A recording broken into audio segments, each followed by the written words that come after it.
안녕하세요. 저는 70 넘은 할머니입니다. 제게 아주 기막힌 사정이 있어서 사연으로 올리게 되었어요. 제가 전생에 아주 큰 잘못을 했던 건지 제 인생은 누구와 겨룰 수 없을 만큼 지옥 그 자체였는데요. 이제 명이 다 되어가는 마당에도 여태 마음 편히 웃으면서 지내질 못하고 있어요. 속 터지는 이 마음을 여러분께 토로하면 조금이나마 숨통 터질까 싶어서 써봅니다. 저는 하나밖에 없던 외동자식을 사고로 일찍 잃었습니다. 그때 시집 온 지 얼마 안 된 우리 며느리도 잃었는데요. 그 사이 불쌍하게 홀로 살아낸 손녀를 저랑 남편이 키웠어요. 우리 손녀는 부모님이 없다는 것에 불평을 하지 않는 얌전한 아이였습니다. 원래도 말이 없고 학교에 있었던 일이나 사회생활 같은 걸 우리에게 시실콜콜 말하는 살가운 성격이 아니었어요. 이게 아마 부모가 없다는 것에 기가 죽어있던 모습이 아니었나 뒤늦게 생각해 보네요. 그런 손녀의 성격을 워낙 잘 알기 때문에 저랑 남편은 단 한 번도 손녀를 들들 볶은 적이 없어요. 죽은 우리 아들이 좀 과묵한 타입이었거든요. 아마 손녀가 아들 성격을 닮은 게 아닌가 싶습니다. 남편은 손녀가 말 안 해도 알아서 잘한다고 늘 믿는 사람이었는데 저는 그래도 내 손녀 일이니까 손녀의 일상이 늘 궁금했고 손녀의 삶을 알고 싶었어요. 근데 참았죠. 그거 하나 참는 게 얼마나 힘이 들었는지 모릅니다. 그래서 사실 손녀에 대해 그렇게 아는 것은 많이 없었어요. 때문에 저랑 남편은 손녀에게 결혼할 남자가 있는 줄도 몰랐거든요. 어느 날 손녀가 결혼할 남자가 있다면서 만난 지 3년이 된 사이라고 했을 때 저도 남편도 많이 놀랐습니다. 얌전할 것만 같은 우리 손녀가 연애도 하는구나 싶어서 기특했다고나 할까요? 또 한편으로는 죽은 내 아들과 며느리가 참 많이 생각났어요. 이렇게 우리 손녀가 커서 결혼하려는 걸 같이 보고 기뻐했어야 하는데 싶은 생각이 들더라고요. 손녀는 손주 사위에게 이미 청혼을 받았다고 했고 만날 때부터 결혼을 전제로 만난 거라서 우리한테도 이맘때쯤 얘기를 하려고 했다 하더라고요. 손녀의 계획에 우리도 있다는 건 그저 고맙고 기쁜 일이었습니다. 손녀가 야무지게 준비해온 계획을 우리 앞에서 늘어놓을 때 저랑 남편은 그랬구나 하면서 주말에 손주 사위 데려오겠다는 손녀의 말에 고개를 끄덕이기만 했어요. 그리고 며칠 안가 손녀는 정말로 손주 사위를 데리고 집으로 왔습니다. 데려온 사위는 생각보다 키가 작았고 좀 왜소한 편이었어요. 손녀를 지켜주는 남자라기보다는 친구 같은 남자라고 하는 게 좀 더 잘 어울리는 느낌이었다고 할까요? 어쨌든 제가 생각했던 듬직한 느낌은 아니라서 솔직히 첫인상은 별로였습니다. 하지만 첫인상은 첫인상일 뿐이지 않습니까? 사위 말투나 태도는 제가 본 남자들 중에 100점짜리였습니다. 손녀에게 보이는 배려도 그렇고 어른을 대하는 말씨도 그렇고 어디 하나 모난 곳이 없는 총각이었어요. 손주 사위를 보면서 사돈되는 사람들이 아들을 어쩜 이렇게 잘 키우셨나 제가 그 생각을 제일 먼저 했다니까요. 현지 손에 물 한 방울 안 묻히겠다는 약속은 감히 못 드리지만 적어도 현지가 제일보다 뒷전이 되는 일은 없을 거란 건 꼭 약속드릴게요. 손주 사위의 다짐은 가식적이지도 않고 진솔해서 더 마음에 들었고 남편은 그저 손녀의 선택이라면 다 존중을 하는 사람이라 그 시간에 첫 대면은 서로 좋았습니다. 그리고 몰랐는데 정말 고맙게도 사돈되는 쪽에서 우리 손녀를 엄청 예뻐했다고 하더라고요.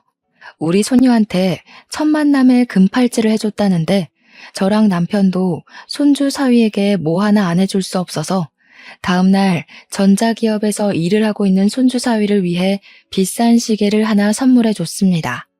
이미 시작 전부터 양가 전부 분위기 좋았고 그 분위기를 타서 상견례를 하게 되었어요. 상견례장 입구에서 만났는데 초면인데도 불구하고 사이좋게 입장까지 했습니다. 역시나 분위기는 좋게 흘러갈 수밖에 없었고 예비 사돈들이 그 자리에서 우리 손녀를 많이 신경 써줘서 너무 고마울 따름이었어요. 우리 손녀가 잘 웃는 성격이 아닌데 그 손주 사이랑 사돈과 있으니 참 예쁘게도 잘 웃더라고요. 그거면 저랑 남편도 당연히 행복했고 충분하다고 생각했습니다. 그래서 결혼식도 무사히 이뤄졌죠. 그렇게 행복하게 독립을 시작했던 우리 손녀가 출산까지 하게 되었고, 제가 손녀 집에 들락날락하면서 손녀의 뒷바라지를 좀 해줬어요.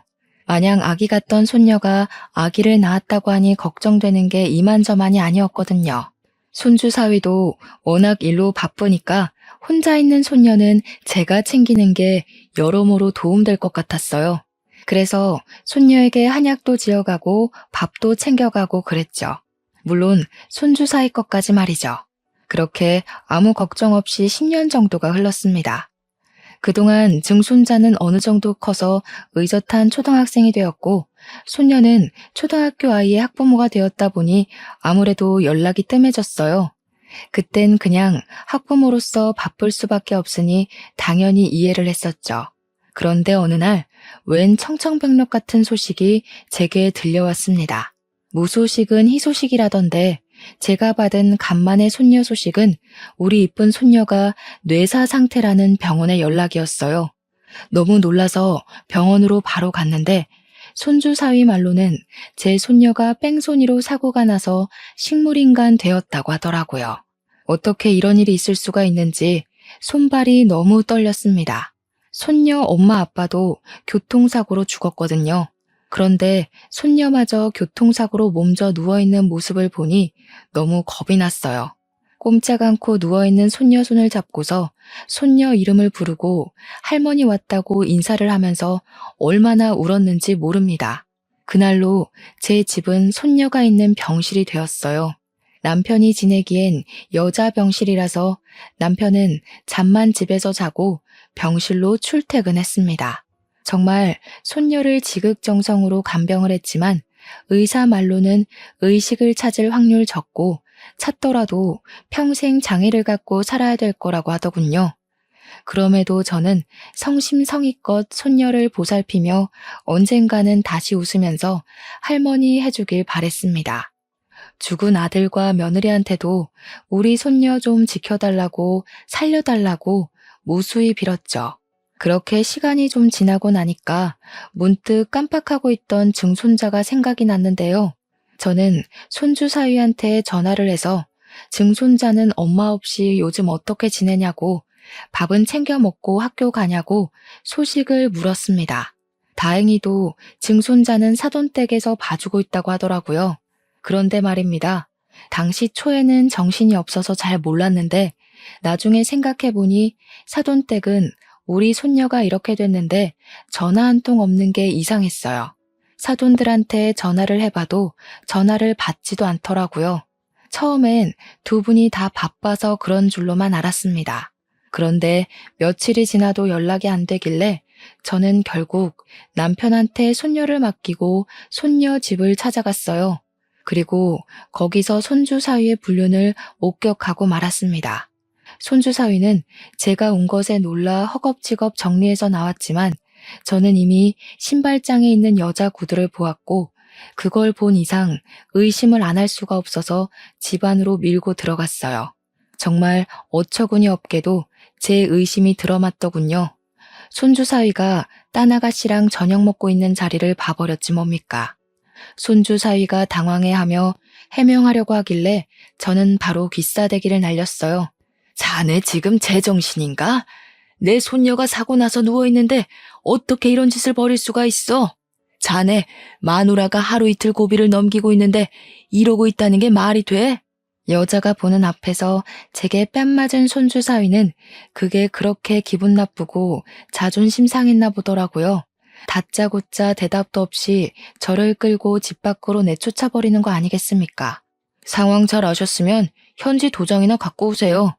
솔직히 멀쩡한 사람 붙잡고 식물인간 옆에 붙어서 평생 보자나 하라는 건 그냥 인생 망하라는 소리잖아요. 저 현지랑 이혼할 겁니다. 젊은 세월 병자한테 인생 바치는 수뇌부 짓은 하고 싶지 않네요. 손주 사위는 어느새 얼굴색이 돌변해 있었습니다. 제가 변해버린 손주 사위에게 악을 쓰고 덤벼도 할머니로서 젊은 남자의 힘을 이기긴 무리였어요. 끝내 저는 손주 사위 뺨을 때린 것 말고는 아무것도 못하고 현관문 밖으로 패대기 당했습니다. 사돈댁은 여전히 연락 안 되고 그 사람들 집은 어딘지 몰라서 찾을 수가 없었어요. 이 사실을 남편에게 말을 해도 뭘 모르는 우리는 어떻게 손을 쓸 수가 없었습니다. 그 와중에 그런 괴물 같은 집안에 있는 우리 증손자가 너무 보고 싶었어요. 증손자가 너무 걱정돼서 저는 증손자라도 우리가 데려오자고 생각을 했죠. 그래서 애 초등학교까지 찾아갔는데 불행하게도 증손자는 만날 수가 없었습니다. 어머, 모르셨어요? 준영이 저번 달에 베트남 갔어요. 아버님께서 유학 보내신다고 하길래 진작에 떠났는데요. 느닷없이 베트남은 또 뭐고 어른들도 잘 가보지 않은 낯선 나라에 어린 증손자가 왜 유학을 가 있는 건지 이게 손주 사위 짓이라니까 속셈이 있다는 걸로밖에 안 보이더라고요. 저는 바로 손주 사위한테 연락해서 증손자가 베트남에 갔다는 거 뭔 소리냐고 따졌습니다. 그러자 손주 사위는 그저 제 연락을 귀찮아했어요. 도장 얘기할 거 아니면 연락하지 말라면서 즉 손주에 대해 아무것도 알려주지 않았습니다. 그리고 여기서 또 괘씸했던 건 우리 손녀 보험금이었어요. 우리 손녀가 식물인간이니 손주 사위가 손녀의 사망보험금에 어느새 눈독을 들이고 있었나 보더라고요.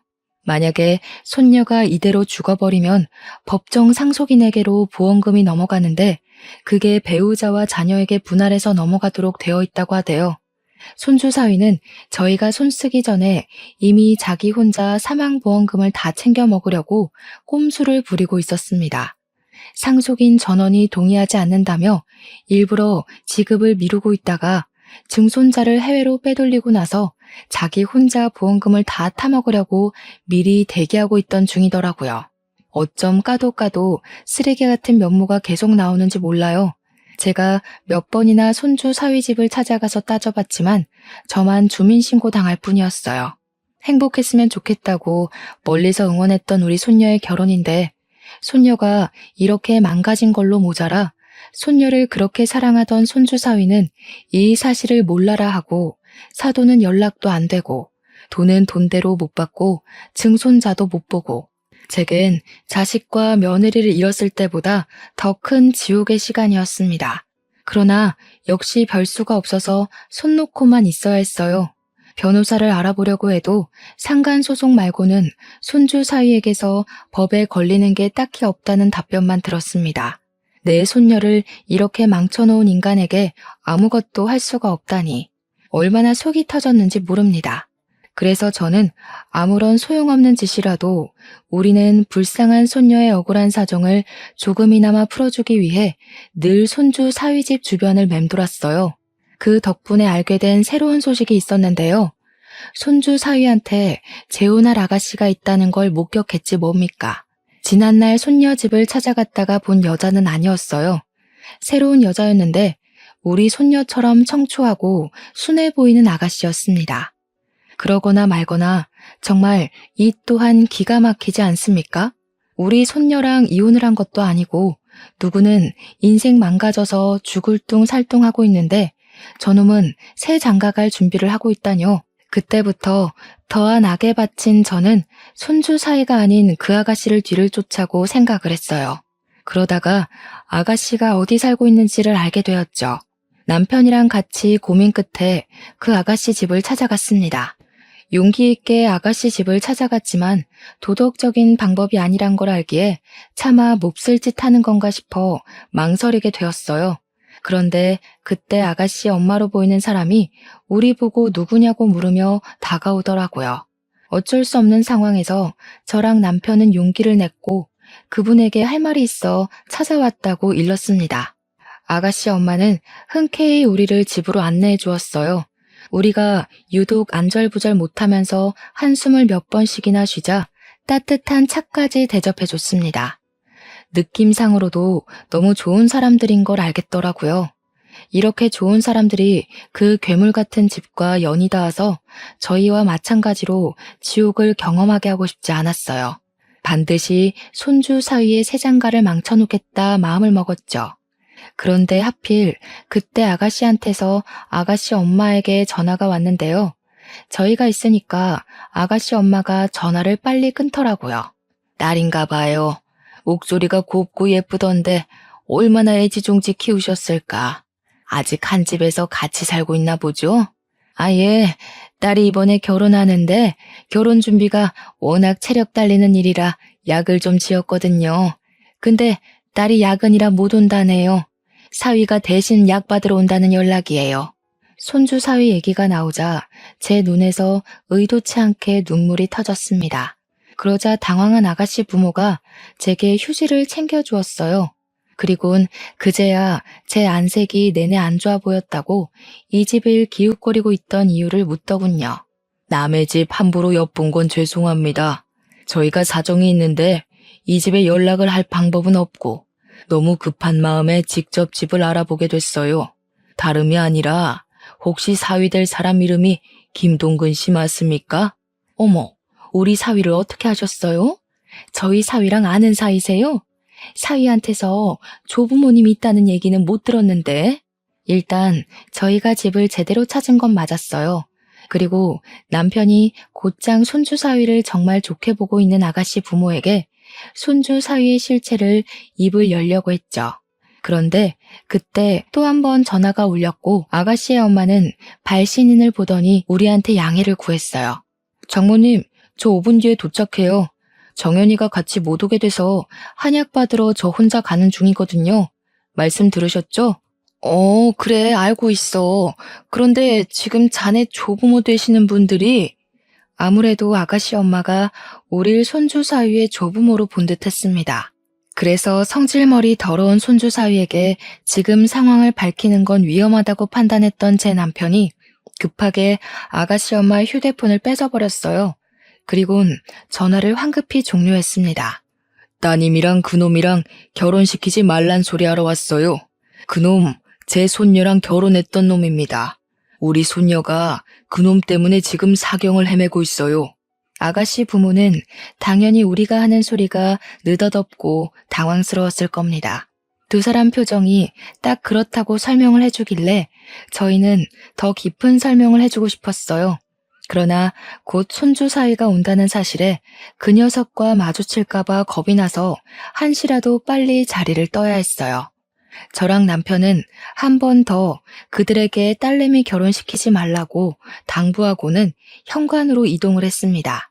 그러자 아가씨 부모가 그냥 이렇게 가는 게 어딨냐고 신원도 안 밝히고 제대로 된 설명도 없이 갑자기 결혼시키지 말라고 하면 그거 누가 믿냐면서 다급하게 붙잡더라고요. 제 남편은 긴 말할 시간이 없어서 소매 한쪽을 걷더니 팔에 난 멍자국을 보여줬습니다. 내가 우리 손녀 누명 벗겨주기 전에 사위놈한테 맞아 죽을까봐 오래 있을 수가 없네요. 딸 살리고 싶으면 우리한테 연락해요. 남편 몸에 난 멍자국은 저도 몰랐던 건데 남편도 손주 사위를 몇 번 찾아갔었나 보더군요. 아가씨 집을 나오고 제가 따로 물어봤더니 남편이 손주 사위 직장을 한번 찾아갔었다네요. 그것 때문에 손주 사위가 개인적으로 보자는 장소로 갔다가 두들겨 맞았다고 하는 거 아닙니까? 그 녀석이 당신한테 손찌검까지 했단 말이야? 어떻게 그놈이 우리한테 이럴 수가 있어? 우리 현지 행복하게 해주겠다고 해놓고 지금 우리 현지 꼴을 봐. 나 이대로 눈 못 감아. 그 녀석한테 똑같이 해줄 거야. 남편까지 그 녀석한테 맞았다고 하니 너무 속이 상해서 미칠 것 같았습니다. 남편은 그저 오히려 잘 됐다는 소리만 했어요. 병원 진단 써 있으니까 나중에 고소할 거라고 말이죠. 그렇게 다음날 저는 진짜 복장 다 터져버리는 줄 알았습니다. 병실에 온 남편 얼굴에 멍자국이 하나 더 생겨 있는 거 아니겠습니까? 깜짝 놀라서 어떻게 된 거냐고 걱정하며 물었더니 손주 사위가 우리가 아가씨 집 찾아갔던 걸 눈치채고 새벽에 남편 혼자 자고 있는 집으로 쳐들어왔다고 하더라고요. 남편한테 수작 부리지 말라고 협박하고 갔다는데 어떻게 사람의 탈을 쓰고서 이런 짓을 벌일 수가 있단 말입니까? 날이 가면 갈수록 손주 사위는 정말 양심의 가책이라곤 전혀 없는 괴물 같았어요. 손주 사위가 어떤 놈인지 알아가는 게 저한테는 당연히 고통이었는데 문득 그런 생각이 들더라고요. 제가 평생 그들이 불행하도록 목숨 다 바칠 생각이지만 한편으로 남아있는 식구를 지키기 위해서라도 그만 내 손녀를 이혼시켜야 하나 하는 생각 말이죠. 저랑 남편처럼 힘없는 노인네들이 젊은 남성의 힘과 지략을 어떻게 따라잡고 혼을 내주겠습니까? 그래서 저 혼자 남편한테는 말 못하고 수천 번 고민을 했어요. 고민에 고민을 거듭하기만 할 뿐 차마 결정을 못 내리고 시간만 보내던 중 아가씨네에서 전화가 왔습니다. 남편이랑 제가 같이 있을 때 연락이 왔는데 아가씨 아빠더라고요. 아가씨 아빠가 하는 말이 우리가 다녀간 뒤로 우리들의 경고를 곰곰이 생각해봤는데 아무래도 찝찝함이 사라지지 않아 불편했다고 하더라고요. 그러면서도 우리가 쓸데없이 거짓말을 했을 거란 생각은 안 들어서 만나서 자세히 듣고 싶다고 하는 겁니다. 대체 왜 결혼을 하지 말라고 하는 건지 궁금하다기에 저희는 며칠 만에 만나기로 약속을 정하게 되었어요. 그리고 아가씨 부모는 이 사실을 아가씨한테도 말했나 보더라고요. 결혼하기 전에 찜찜한 걸 해결하지 않으면 결혼하기 어려울 것 같아서 딸한테 알렸다고 했고 딸도 같이 저희를 만나고 싶어 한다고 했습니다. 아가씨 부모는 우리가 손주 사위를 무서워했다는 걸 기억해줘서 낯선 장소에서 따로 만날 자리를 마련해 주었어요. 너무 늦은 시간이었던지라 저는 손녀를 지키며 병실에 있었고 남편 혼자 그곳으로 떠났어요. 그런데 한 3시간 뒤쯤이었나 병원에서 전화가 오는 겁니다. 그 연락은 다름 아닌 우리 남편이 사망했다는 소식이었어요. 너무 놀라서 손녀 병원으로 실려온 남편에게 달려갔습니다. 남편은 물에서 건져진 사람처럼 다 젖은 채로 눈을 감고 있었는데 소방관 말로는 물에 빠져있는 남편을 지나가는 사람이 보고 신고했다고 하더군요. 저는 남편을 붙잡고 울면서도 왜 남편이 이렇게 됐는지 이해가 안 갔어요. 분명 그 아가씨 가족들을 만나러 갔는데 어떻게 일이 죽어서 돌아올 수가 있단 말입니까?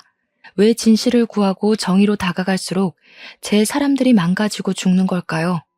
괴롭던 와중에도 그 순간 떠오르는 사람이 한 명 있었는데 당연히 손주 사위였습니다. 확인을 해본 건 아니지만 저는 분명 이게 전부 손주 사위의 짓일 거라 확신까지 했어요. 제 손녀로 모자라 남편까지 이렇게 만들어버린 손주 사위를 절대 용서할 수가 없었습니다. 아무리 노인네라도 악에 바친 사람은 뭐든 해낼 수 있는 법이잖아요. 저는 늙은 몸으로 경찰서를 찾아가 손주 사위를 당장 신고했어요. 그러나 역시 쉽지만은 않았습니다. 심증만 있는 걸로는 수사가 안 된다고 하더라고요. 또 제가 할머니라서 무시하는 건지 젊은 경찰관들이 저를 치매 걸렸다고 생각하면서 집이 어디냐고만 묻길래 결국 저는 짜증만 한바탕 내고서 신고를 포기해버렸습니다. 그리고 남편과 저의 노후 자금을 최대한 탈탈 털어서 서울에 능력 있는 변호사를 고용했어요. 변호사는 경찰과 달리 사건으로 먹고 사는 사람들이기 때문에 제 사정을 잘 받아들여 주었어요. 무엇보다 제가 이길 수 있도록 대처 방안도 척척 내어주는데 얼마나 감사했는지 모릅니다. 변호사에게 제 억울함을 모두 호소하고 시키는 대로 증거까지 다 모아서 저는 손주 사위 결혼식까지 기다렸어요. 그렇게 대망의 결혼식 당일이 되었습니다. 신랑 입장이 진행되고 신부 입장을 앞뒀을 때 저는 입장을 위해 문 앞에 대기하고 있던 아가씨와 아가씨 아빠 앞에 모습을 드러냈습니다. 아가씨는 제 얼굴을 본 적 없어서 몰랐는데 아가씨 아빠가 저를 알아보고 바로 아른 채 해줬어요. 아니, 여길 어떻게 오신 거예요? 그렇잖아도 어떻게든 찾아서 연락을 드리려고 했는데 시간이 촉박해서 그러질 못했어요. 이 결혼하면 안 돼요. 우리 바깥 양반이 지난번 약속에 못 나간 건 사고가 났기 때문이었어요. 그것 때문에 내 남편이 이렇게 죽었다고요. 저는 품에 들고 있던 남편 영정사진을 보여주었습니다. 아가씨는 그저 상황에 대해 혼란스러워했고 아가씨 아빠는 영정사진을 보고 꽤 많이 당황하는 눈치였어요. 저는 이게 다 아가씨가 결혼하려는 남자의 짓이라고 밝혔습니다. 그때 다른 직원들이 저를 붙잡고 쫓아내려고 했는데 아가씨 아빠가 내버려 두라고 해서 계속 얘기를 할 수 있었어요. 저는 그 자리에서 손주 사위의 실체를 낱낱이 읊었습니다. 옆에 변호사도 같이 있었기 때문에 변호사가 저를 대변해서 조리 있게 잘 설명해 줬어요. 이미 손주 사위를 의심하고 있던 상황에서 증거까지 쏟아져 나오자 충격받은 아가씨는 그대로 주저앉았고 아가씨 아빠 참담한 사실에 할 말을 잃은 듯해 보였어요. 그리고 때마침 신부 입장 때문에 문이 열렸습니다. 저는 저 멀리 들떠서 기다리고 있는 손주 사위를 발견했죠. 아가씨 아빠한테 이 결혼을 내가 망쳐도 되겠냐고 제대로 허락을 구했더니 감사하게도 아가씨 아빠는 침묵을 계속 유지하면서 고개만 끄덕여 주었습니다. 그래서 저는 신부 대신 버진로드로 올라갔고 맞은편의 사위놈을 똑바로 쳐다봤어요. 하객들은 신부가 아닌 웬 할머니가 나타나자 곧 웅성거리기 시작했습니다. 그리고 저를 발견한 건지 손주 사위 표정 또한 점점 굳어지는 게 보였어요. 저는 손주 사위 쪽으로 걸어가면서 곧장 소리쳤죠. 그곳엔 그렇게 연락 안 되던 사돈 어른들도 같이 있었습니다. 이 천하의 죽일 놈들아, 어떻게 우리 손녀로 모자라 내 남편까지 죽일 수가 있어? 당신들이 사람이야? 당신들 같은 괴물 새끼들은 웃을 자격도 없어. 이번엔 어떻게 남의 가정을 망가뜨리려고 이딴 결혼식을 해? 너희들은 내 손녀 버리고 이 결혼 절대 못해. 저는 품에 영정사진을 들고서 마치 그곳이 발인식 가는 길인 것 마냥 비틀거리며 걸었어요. 그러자 손주 사위랑 사돈 어른들이 당황해서는 보안 직원을 부르라고 소리쳤고 제게 성큼 다가온 손주 사위가 애써 상냥하게 왜 이러냐고 저를 살살 구슬렸습니다. 곱게 돌아가면 남편 꼴은 안 나게 해줄게요. 손녀 지키려면 한 사람은 살아있어야 되지 않겠어요? 입 닥치고 조용히 나가요. 진짜 사람 아니구나. 우리 손녀 행복하게 해줄 놈인 줄 알았더니 내가 너 같은 썩은 영혼을 못 알아본 게 아니다. 당장 내 손녀 앞에 가서 무릎 꿇고 사과해. 내가 가서 사과한다고 그년이 알아듣긴 하겠어? 병신처럼 누워서 꼼짝도 안 하는 거 누구보다 할머니가 제일 잘하면서 자꾸 생꼬지 부릴래? 손주 사위가 제게 속삭이는 협박이 너무 두려웠지만 저는 손에 쥔 남편 영정사진을 보면서 끝까지 용기를 내었습니다. 영정사진을 변호사에게 맡긴 채 주변에 놓여있던 조화를 뽑아 사위의 얼굴을 냅다 후려치기 시작했어요. 내 손녀를 평생 식물인간 만들어 놓고 너는 잘 먹고 잘 살려고? 대체 내 남편한테 무슨 짓을 한 거야? 내 남편이 뭘 잘못했다고 죽이기까지 해? 너 같은 살인자 새끼는 평생 깜빵에서 썩어야 돼. 아 진짜 왜 이러시냐고요. 사람 잘못 보셨다고. 여기 호텔 서비스 왜 이래요? 당장 이 할머니 안 내보내고 뭐 하냐고요? 손주 사위는 원래 성격이 있어서 금세 짜증난 기색을 드러냈고 기아 저를 밀치기까지 했습니다. 그때 한없이 곱기만 했던 사부인이 나서서 저를 잡아 뜯으며 당겼어요. 그리고 보안 직원을 목젖 찢어져라 부르면서 저를 쫓아내라고 외쳤죠. 저는 그런 사부인의 머리채를 잡고서 온 힘을 다해 흔들었습니다. 당신들이 악마니까 자식 새끼가 괴물로 크는 거야. 내 손녀 그렇게 만들어 놓고 감히 보험금 노릴 생각만 해? 내 손녀 망칠 대로 망쳐놓고 아무 일 없었다는 듯이 아들 세장가 보내려고? 너희들이 앞으로 웃으면서 지내는 일은 절대 없을 거야. 이 할머니가 뭐라는 거야? 명예훼손으로 고소당하고 싶어요? 감히 어디서 악마니 괴물이니 난동 부리는 거예요. 이미 분위기와 기세는 제 쪽으로 기울고 있는 듯 했지만 아무래도 제가 늙었다 보니 저보다 젊은 사람들에게 육체적 다툼은 밀릴 수밖에 없었어요. 변호사가 옆에서 도와주긴 했는데 여러 명을 상대하기엔 역시 부족했죠.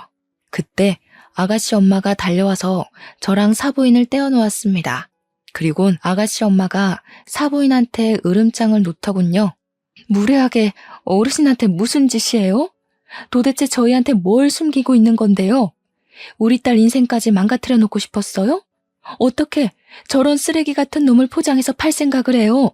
사돈, 지금 이 할머니 말 믿는 거예요? 이 할머니 정신 나간 할머니라고요. 그렇게 감싸줄 게 아니라니까요. 저희가 무슨 사정이 있는지 모르시면 함부로 말씀하지 마세요. 사부인은 정말 뻔뻔하게 나왔습니다. 그 타이밍에 아가씨가 드레스를 들고 성큼성큼 버진로드를 걸어왔어요. 그러다 손주 사위 앞에 서서는 풀스윙으로 손주 사이의 귀싸대기를 날렸습니다. 그 덕에 모든 사람들의 이목이 한 곳으로 집중되었어요. 너, 마누라가 너 때문에 식물인간이 됐다는 것도 기가 막혔는데 애까지 있었니? 그걸로 모자라. 장인어른 되는 분까지 죽여? 하마터면 내가 사람 아닌 새끼랑 한 이불 덮을 뻔했네. 무슨 소리야. 누군지도 모르는 이 사람들 말을 믿는다고? 우리가 고작 그 정도밖에 안 되는 사이야? 손주 사위는 뻔뻔하게 사실을 부정했어요. 그러자 뒤따라 들어왔던 아가씨 아빠가 손에 쥐고 있던 서류 봉투로 손주 사위 머리통을 사정없이 후려치길 반복했습니다. 처음 왔던 손주 사위는 누가 자기를 때리는 줄도 모르고 있다가 버럭 성질을 내면서 아가씨 아빠한테 순간 쌍욕을 했어요. 그러다 아가씨 아빠라는 걸 알자 손주 사위가 크게 당황하더군요. 그것을 두 눈 부릅뜨고 있던 아가씨 아빠가 사위를 향해 서류 봉투 안에 있던 사진 뭉텅이를 던졌습니다. 몹쓸 놈 같으니라고. 네가 재혼인 것까진 내 뭐라 안 한다. 그런데 한 가족 인생을 완전 묵살내놓고 그걸 발뺌하려 해? 손주 사위가 아가씨 아빠에게 변명하는 사이 아가씨 엄마랑 주위 사람들이 바닥에 떨어진 사진들을 주었어요. 그건 제가 변호사랑 같이 마련했던 증거 사진들이었습니다. 우리 손녀가 식물인간 채 누워있는 사진과 증손자 사진, 그뿐만 아니라 우리 손녀랑 이 자식이 혼인신고가 되어 있었다는 것과 그 둘 사이에 아들 하나 있다는 호적 사진까지 손주 사위가 이전에 어떤 사람이었는지 확인할 수 있는 모든 것들이 수많은 사진들 속에 담겨 있었어요. 그리고 한 가지 더. 제가 변호사랑 조사하면서 새롭게 알게 된 사실이 있었는데요.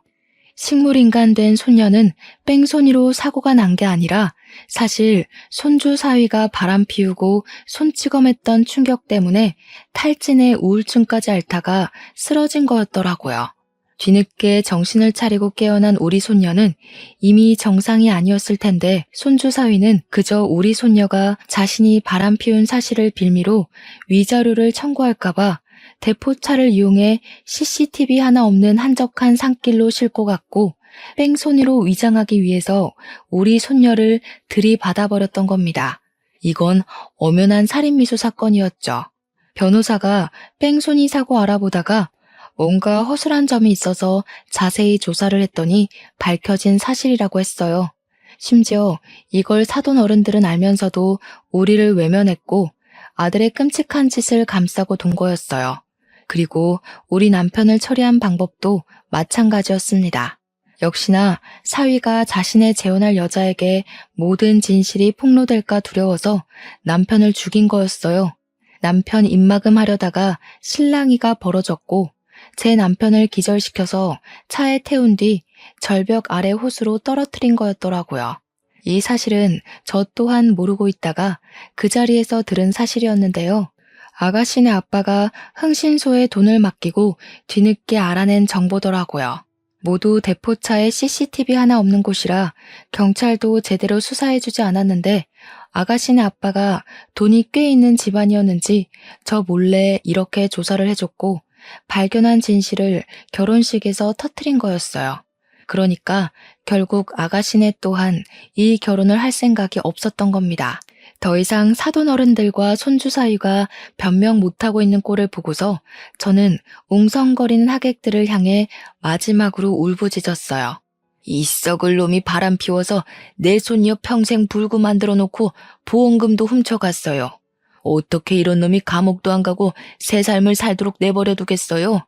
이 개자식이 다시는 세상 빛 못 보게 제발 도와주세요. 인간 같지도 않은 것들의 행적들이 밝혀지니 저는 알면서도 또 한 번 주저앉아 좌절을 하게 되었어요. 하객들도 놀라서 쑥덕거리기 시작했고 사진까지 찍혔습니다. 그러는 사이 저는 사돈어른들 발목을 잡고서 계속 따졌어요. 어떻게 사람이 그럴 수 있냐고 했더니 사돈어른들은 그저 발뺌하면서 사색이 되어서는 그제야 도망을 치려고 하더라고요. 그러자 이 사실을 다 들었던 보안 직원들이 제가 아닌 사돈 어른들을 붙잡음으로써 그들은 도망가질 못했습니다. 신부 입장하기 전에 아가씨 아빠와 아가씨가 이미 112 신고까지 해놓은 상황이었어요. 손주 사위까지 우리를 밀치고 도망가려던 때에 마침 경찰 들이닥쳤죠. 그렇게 해서 그날 결혼식은 그 어떤 결혼식보다 완벽하게 파투가 났어요. 저랑 변호사는 그간 모은 증거물을 경찰에게 제출했고 수많은 증인들 덕분에 사실 확인은 더 이상 필요가 없었습니다. 저는 손주 사위와 사돈댁을 보험 사기부터 살인죄, 살인미수죄, 방간죄 등등 할 수 있는 건 다 물어서 신고를 했어요. 그러자 황당하게도 그들이 감옥은 가기 싫었는지 뒤늦게 합의를 하자고 큰 액수를 요구하대요. 어처구니가 없어서 손주 사위 얼굴에다 침이나 뱉어주고 나왔습니다. 그렇게 모든 소송이 끝나고 저는 손녀 옆에 앉아 손녀 손을 잡고 한참이나 멍하게 있었어요. 그러던 중 갑자기 아가씨 집안에서 우리 손녀가 입원한 병원을 찾아왔는데요.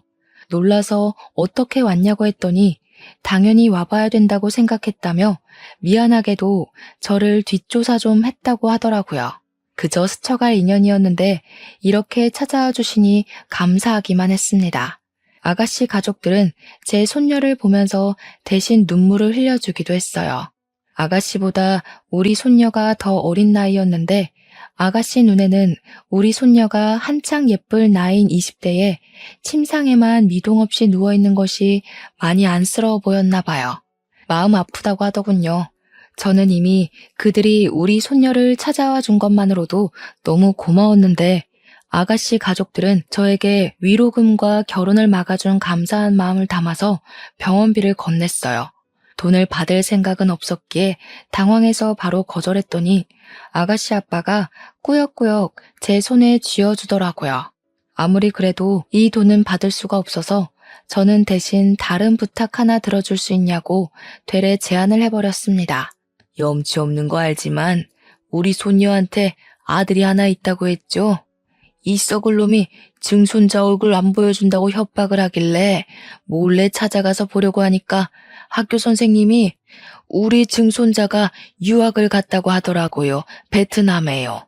아마 그게 아가씨랑 결혼하기 위해서 손주 사위가 자식을 숨기려고 했던 것 같다면서 얘기를 했더니 아가씨 집안은 참담한 얼굴을 하면서 손주 사위네 식구들에게 또 한 번 실망을 표했습니다.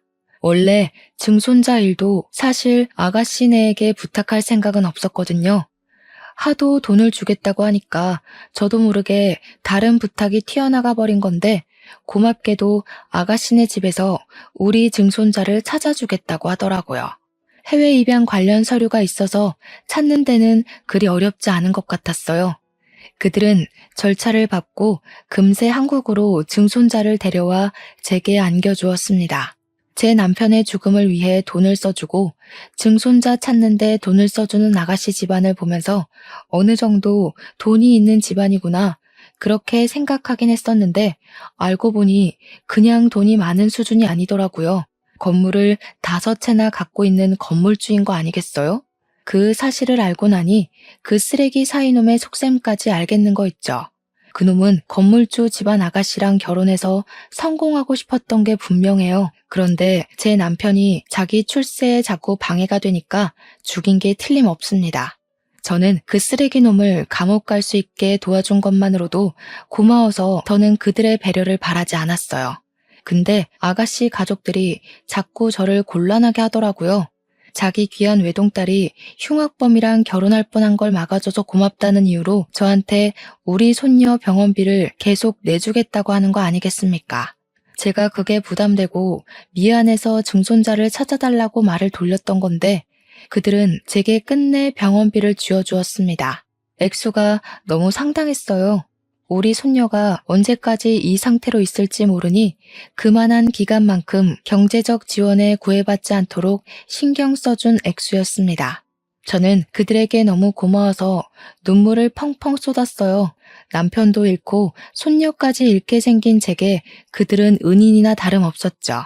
그리고 더 고마웠던 건 우리 증손자가 아직 중학생도 안 돼서 제가 데리고 키우려면 돈을 벌어야 되는데 그것까지 신경을 써주더라고요. 아가씨 아빠가 저더러 나이 먹고 어떻게 일을 해서 돈을 벌겠냐면서 자기가 세받고 있는 건물에 방이 하나 남으니 거기서 증손자랑 같이 살게 해주겠다고 선뜻 얘기해주는 거 아닙니까? 그리고 국가에서 조손 가정에게 경제적으로 도와주는 혜택들이 있으니 증손자는 지역 아동센터에서 학습이랑 성장에 도움되는 각종 프로그램을 지원받을 수 있도록 아가씨가 대신 알아봐 주겠다고도 했어요. 정말 손이 떨릴 정도로 감사해서 몸둘 바를 몰랐습니다. 너무 염치 없이 받기만 하는 거 아닌가 싶어서 두 손에 얼굴을 묻고 마냥 울기만 했는데 젊은 아가씨가 마치 손녀처럼 저를 안아주었어요. 할머니, 오래 사셔야 돼요. 그래야 여기 누워있는 손녀딸도 힘내서 일어나죠. 더는 할머니가 신경 쓰는 일 없도록 저희 집에서 최대한 도울게요. 저희 필요하시면 언제든지 연락하셔야 돼요. 알았죠? 어쩜 이렇게 착한 집안이 다 있는 걸까요?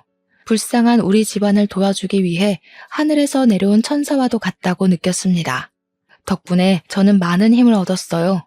우리 손녀가 언제 깨어날지 모르지만 제 한 목숨 다 다를 때까지 손녀가 깨어날 날만을 기다리며 씩씩하게 살아갈 거예요. 우리 증손자 또한 깨어날 엄마가 자랑스럽게 생각할 수 있도록 아주 의젓하게 키울 예정입니다. 그리고 솔직히 제가 그들에게 해준 게 없는데 너무 염치 없이 받기만 하는 게 좀 미안해서 제 나름 그 집에 작은 보답이라도 해주고 싶더라고요. 그래서 집에서 반찬이라도 만들어 아가씨네 집에 종종 보내주곤 했어요. 나이 먹은 할머니가 괜한 짓 생각한다고 할 수도 있는데도 그 집안 사람들은 항상 고맙다고 제 덕분에 늘 영양보충 든든하게 한다면서 웃는 얼굴로 대해줬어요. 그들만 보면 저는 명이 다 끝나가는 마당에 갑작스레 이 무슨 행운인가 싶은 생각을 합니다. 쓰레기 같은 사위놈 때문에 우리 집안은 풍비박산이 나버렸지만 천사 같은 집안 덕분에 죽을 날만 기다리고 있던 이 할머니가 살아갈 힘이 생겨 놀랍기만 하네요. 사람 인생 알 수 없는 거라더니 이런 일도 생길 수 있나 봅니다. 불쌍하게 간 우리 영감. 제가 남은 생 열심히 살다가 곁으로 가게 되면 고생 많았다고 보듬어 주겠죠. 죽기 전에 우리 손녀 눈 뜨는 거 한 번만 보고 가야 할 텐데. 손녀가 꼭 제 앞에서 다시 서 있을 수 있는 그날만 고대하면서 남은 생 동안은 온 힘을 다해 애써 보겠습니다. 불운이 있으면 반드시 행운도 있다는 걸 모든 분께서 늘 유념하며 살아가셨으면 해요. 묵직한 사연 들어주셔서 고맙습니다. 평안한 하루 보내세요.